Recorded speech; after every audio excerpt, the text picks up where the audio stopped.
Okay guys, today we talked about energy, and specifically we're adding our rotational energy to our other energy equation and working with that as we've been going item after item from our kinematics and our linear movement and been adding it to our rotational domain. So with that, our first example problem is going to look a whole lot like where we left off with example problems from our last time working with energy, where we have a hill, we've got something at the top of the hill moving down to the bottom. It is going to start going faster because of that, and we can do conservation of energy. And in this case, again, not going too far off of what we've seen before. It is going through a loop-de-loop, and we want to make it sure it makes it all the way through that loop-de-loop. So if we were still in exam 2 and we were talking about this, I would be drawing some form of roller coaster car or minecart or something like that on the top. In this case, what we're changing is we have a marble here. A very fat oblong marble, but it is a marble nonetheless. And this marble is going to be going down this hill, like so. It's going to hit some maximum velocity at the bottom. It's then going to hit the loop-de-loop. It's going to go around the loop-de-loop, hopefully, and it will exit, like so. And we have our full loop for our marble there. Now, what's going to happen here is we are going to have to be working with what we're going to call our no-slip condition. Or we're going to assume we are. So this is a condition that is super helpful in physics, and this makes a lot of problems go from very difficult and unsolvable to much more solvable. And all this is doing is saying that if I have my marble, and my marble has some circumference, so there's my overall circumference, and this is 2 pi r, that's what our circumference is. Let's say that this guy is equal to 1 meter. What our no-slip condition is saying is if this guy is moving across here, and I have some little dot on it. We'll do, actually, you know, let's give it a smiley face. As this guy is moving, if this guy goes a total of 1 meter, and it's following no slip, it will have gone 1 full rotation. So the smiley face is up right there. And at ½ meter, I am going to have been spinning the entire time, so it is going to be an upside down smiley face. So we have our full rotation going on there. Now what could happen, and what does happen in a lot of real world problems, is we're not following no slip condition, meaning that every aspect of this is not following perfectly. It goes a little bit further than 1 meter for it to go a full rotation because there's some slippage where it's sliding across the ground instead of rolling across the ground. Ideally, we have everything rolling across the ground. It makes things much easier to solve, but it is possible to have things sliding across the ground. Now, all of that is outside of what I want to talk about a lot in this video, because this video is just the example problem. But we are assuming we have the no slip condition. If you want to learn more about that, that was what we talked about in class. So with that, what we have going on here is I want to know a couple things. I want to know at this position, which I'm going to call this position time 1. I want to know velocity at 1 in order to make it all the way around the loop. And I want to know my height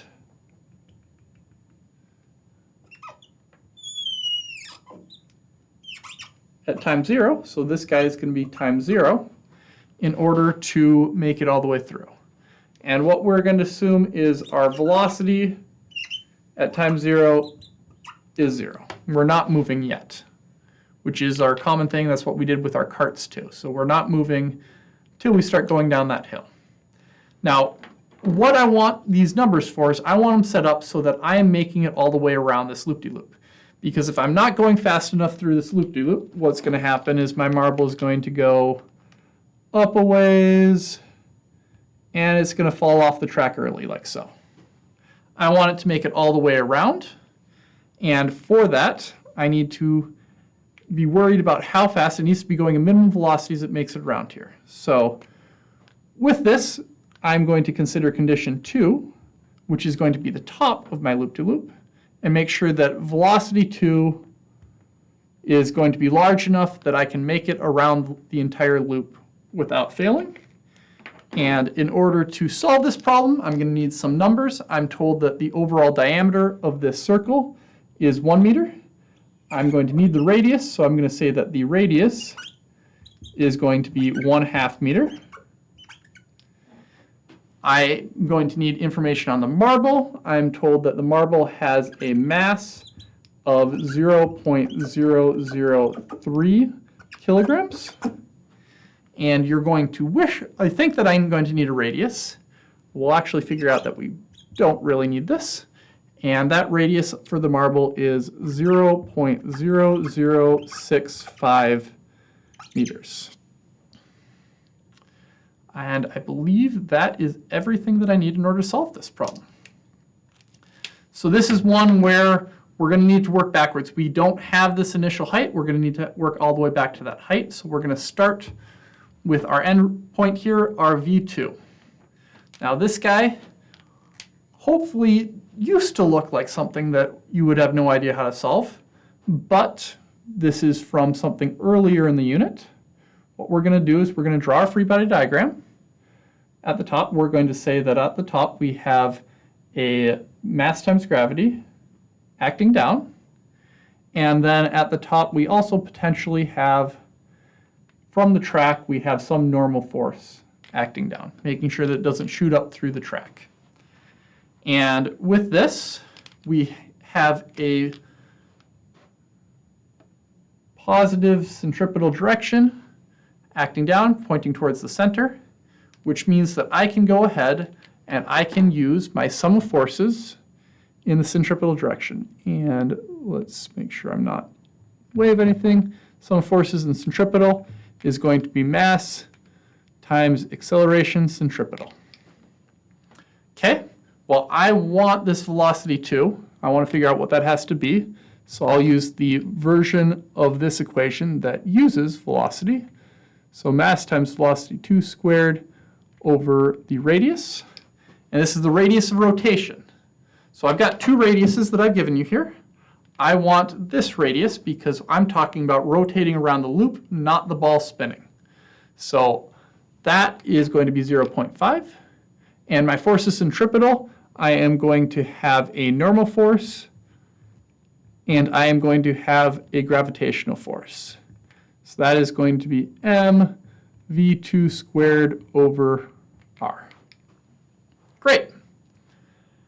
Now, I don't know this normal force. I haven't been given any clue as to what that might be. And the reason for that is that normal force is going to depend upon this velocity. And what we're going to find is that no matter what you plug in here, is going, as long as it's positive, we can't have a negative normal force going on, which doesn't make sense. The normal force can't be pulling the ball up. It's only going to be pushing it down. No matter what this is, V2 is going to get larger if it's greater than 0. So our minimum speed to make it over the loop is going to be the point where this normal force goes to 0. So that just gets crossed out. Perfect. And I can say that mg is going to be equal to v2 squared over r. These masses cancel. You may not have written that out, so we're going to go ahead and write out all of our numbers. We've got 0.003 kilograms times gravity, 9.81 meters per second squared, is going to be equal to 0.003 kilograms times velocity 2 squared divided by 0.5 meters. Okay, divide both sides by 0.003 kilograms. They cancel out. Multiply both sides by 0.5, find the square root. I've got V2 is going to be equal to square root of 9.81 meters per second squared times 0.5 meters. Meters times meters is meters squared divided by second squared is going to be meters squared per second squared. Square root of that is meters per second, which is our units for velocity. Velocity 2 is going to come out to 2.215 meters per second. And I'm going to go ahead and write that right here. And the other thing I'm going to write up is our what to finds, because I skipped that. What to find, I would like to know what V1 is, and I would like to know what H0 is. Okay, that's our first step. We have the velocity at the top that we need to be going in order to make it all the way through. Now it is just an energy problem. We need to start taking steps backwards in order to figure out this velocity and this height. First one we're going to do is going to be this velocity at 1. So I am going to go ahead and write out our super long equation, which is our energy equation. We've got our potential energy at 1 plus our spring potential energy at 1 plus our kinetic energy at 1. Sorry that's on that square. Plus our kinetic energy rotational at 1 plus any work that is happening between 1 and 2 is going to be equal to potential energy at 2 plus potential energy of any springs at 2 plus kinetic energy at 2 plus our kinetic energy rotational at 2. And we fit it all on the board. Whew. Okay, great. Now we have to go through and cross a bunch of stuff out. Potential energy at 1, I am on the ground. That is 0. Potential energy is associated with height. Spring potential energy at 1. I have no springs throughout this entire system. I have no spring displacement. That is going to go away. Kinetic energy at 1. Well, we want velocity at 1. There's going to have to be kinetic energy. Kinetic energy rotational at 1. Well, if we're moving, we're rolling, so we're going to have that. Work between 1 and 2, we're not told about anything, so that's going to go away. Potential energy at 2, we do have a height. We still don't have a spring, however, so spring potential energy goes away. Kinetic energy, we are still rotating at 2, and we are still moving at 2. So those are both staying there. Okay, starting to plug things in here. Kinetic energy at 1 is going to be 1/2 mass times velocity 1 squared. Great, I'm after velocity 1. It's in my equation. That makes things nice. Kinetic energy rotational, this is 1/2 I times omega 1 squared. Great. Potential energy 2, that's mass times gravity times height at 2. Kinetic energy 2, that's going to be 1/2 mass times velocity 2 squared.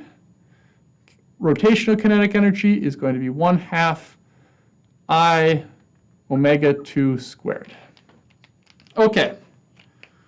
What do I have? What do I need? I have mass. I want velocity 1. That is my one unknown that I'm okay with having.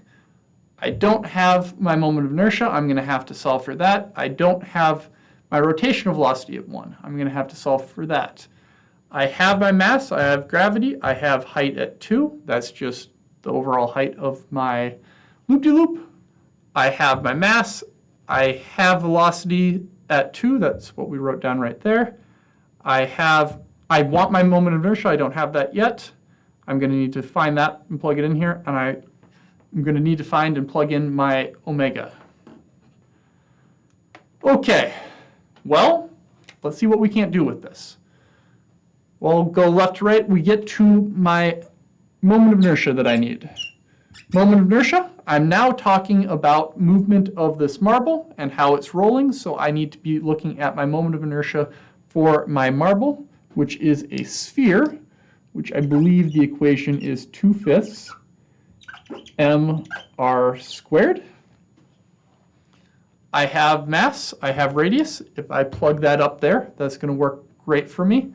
You could solve it numerically and throw it up there, but wait and see what happens if we don't do that. You don't have to, though you could always solve that and plug it in there. And then my omega, in this case omega 1, I am going to take a little bit of a sidetrack with this, and I'm going to think about what we had for our equations to get to it. And we said that velocity in a linear domain is equal to r times omega. So omega is going to be equal to my velocity divided by my radius.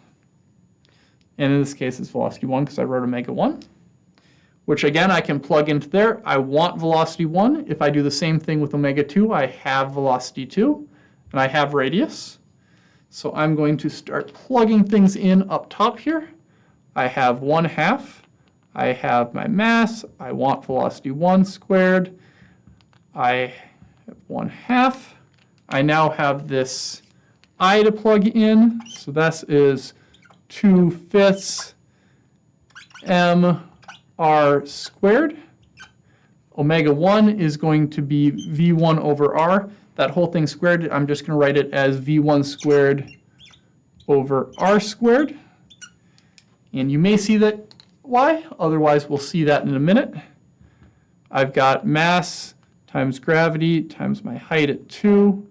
I have 1/2 mv2 squared. I have v2. I've got 1/2, and we're back to my I. So I'm going to need to put in 2/5 mr squared. And then I've got another omega, so I'm going to have to put in v2 squared over r squared. And there we go. That looks pretty nasty. However, it's not as nasty as it seems. First thing that we might see up here is I have a mass in every single thing. So if I divide the entire thing by mass, this guy is going to disappear. This guy is going to disappear. This guy is going to disappear. This guy is going to disappear. This guy is going to disappear. Thank goodness we didn't have a spring. Next thing I'm going to see is that I've got radius squared divided by radius squared, and that is going to come out to 1. So those guys can disappear. And now if I give myself a little bit of space, I end up with the equation 1/2 v1 squared plus 1/2 times 2/5. I'm just going to write 1/5 v1 squared. I think I said v2 there. I meant v1 plus g times h2 plus 1/2 v2 squared plus 1/5 v2 squared. And at this point, now is probably a better time to start plugging in numbers because we just got rid of a bunch of numbers we don't have to keep track of. If you already started plugging them in, not going to be the end of the world. If you want to go a little bit further, I'm going to show you going a little bit further because what I can do is I can combine these pieces so I only have one unknown. 1/2 is 5/10, 1/5 is 2/10, so that is 7 over 10 v1 squared is equal to g times h2 plus 7 over 10 v2 squared. Now I am going to plug in. v1 is going to be equal to the square root. I'm going to multiply everything by 10/7, so I've got 10 over 7 times gravity, which is 9.81 meters per second squared, times my height, which is a height, that's a 1 meter height. and I have 7/10 times 10/7 is just 1 times V2, which is 2.215, 5 meters per second, and that whole thing's squared. Ooh, barely staying on the board. So V1 comes out to a total of 4.35 meters per second. 4.35 meters per second. And I have solved that equation. Took a bit. Looks scary. Looks scarier. Simplified. Looks pretty good. Very solvable. So just don't worry too much. The numbers a lot of them will cancel out or cross out, and you'll end up with not too terrible of a problem. Okay, that is one of my what to finds. I still have to go back and get my other one taken care of. I should have left that equation up because I'm going to be writing it all out one more time in a second here. But here we go. We're going between 0 and 1 because we want that height now. So I have my, that's about the right height, potential energy at 0 plus my potential energy springs at 0 plus my kinetic energy at 0 plus my kinetic energy rotational at 0 plus work between 0 and 1 is going to be equal to my potential energy at 1 plus my potential energy of springs at 1 plus my kinetic energy at 1 plus my kinetic energy rotational at 1. Whew. Okay, crossing things out with this. I have potential energy at 0. Well, that I sure hope I do because I'm solving for that height. I have no spring, however, so that's going to go away. I have no movement, and if I've got no movement, I also have no rotation because our movement and rotation are directly tied by the no-slip condition. I have no work going on here. Potential energy at 1, I'm at my base level, so that goes to 0. I have got no spring at 1. I do have movement and rotation at 1. So I still have to include that. However, that looks very doable.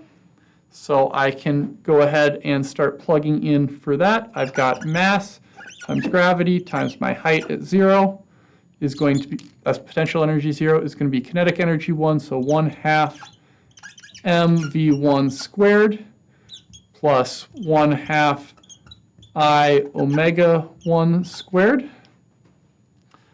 I'm going to go ahead and replace that I omega just like I did in the last problem, because I was 2/5 mr squared. Omega was v over r. That whole thing was squared. It was omega squared, so v squared over r squared. This is v1. There we go. Then we still have our crossouts. We can go ahead and divide everything by mass because it shows up in all three equations still. That's convenient. I can go ahead and remove my radius because that's already taken care of. And I get a much simpler piece. I've got gravity times height at 0 is going to be equal to 1/2 v1 squared plus 1/5. That is a 2, not a 5. 1/5 v1 squared.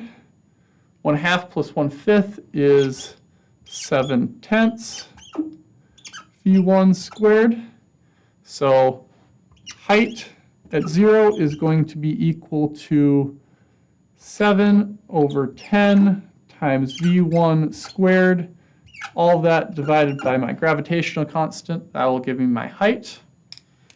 And with that, plugging it in. That's 7 over 10 times V1 is 4.35 meters per second, that whole thing squared, divided by gravity, which is 9.81 meters per second squared. That whole thing is going to be equal to H0. Okay, that should just give me a number, and that number comes out to being 1.35 meters.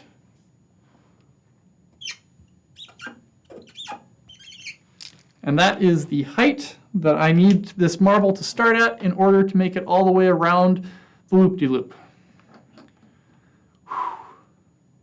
Hopefully not too terrible. See you next time.